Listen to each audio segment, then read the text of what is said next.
here's a man, Paul, who went from the ISIS of his day to becoming the leader of a church community. And I thought, do we really think that that's possible today, that a person can change? Paul helps us show that no one is beyond God's grace, that there's always a chance. Yeah, and I think Paul, for both of us, resonated because of our, we both grew up in the church, Catholic schools, Jesuit college, and all that. But we both had a similar experience of kind of looking around at the world and saying, maybe there's something more interesting out there instead of this faith that we grew up in. And then when you sort of see Paul's incredible transformation and the grace that's offered, that's encouraging and inspiring to both of us to know that, nobody's too far gone. And when we see Saul's life into Paul, that really moved us as filmmakers. What we hope, people take away from the movie, and especially Catholics when it comes to Paul, is that, okay, here's a guy that whether you know it or not, and maybe most of us didn't, whether you know it or not, you are hearing most of his writings almost every Sunday. But I don't know that we ever really sit and process who is this guy? Where does he come from?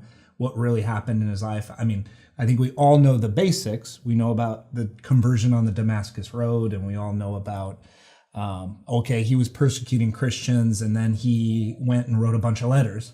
But we really hope people take away like, wow, no, this life is incredible. From where he started to 30 years on the road and really changing the face of Western civilization and, starting these communities and really taking the gospel from Jerusalem all the way to the center of the world at the time, Rome. And I think that's what we hope Catholics take away is, wow, okay, so maybe I need to look back at these letters and I need to read them a little differently, understanding what this guy went through and who he is. Born and raised Catholic, you hear him as a second reading every Sunday. He seems to be a guy who's kind of angry, has a bunch of rules. He, is going to tell you what to do. He kind of goes over your head, and just like what Andrew's saying, like it's a shame that sort of history has kind of whitewashed him or played down the fact of the violence and he was a killer.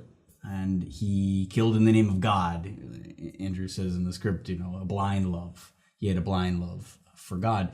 So I think just that this man from Scripture, which Catholics always struggle with Scripture because we hear it spoken so much, we rarely read it and reflect on it. That this is an opportunity to let this man kind of explode on the page for you.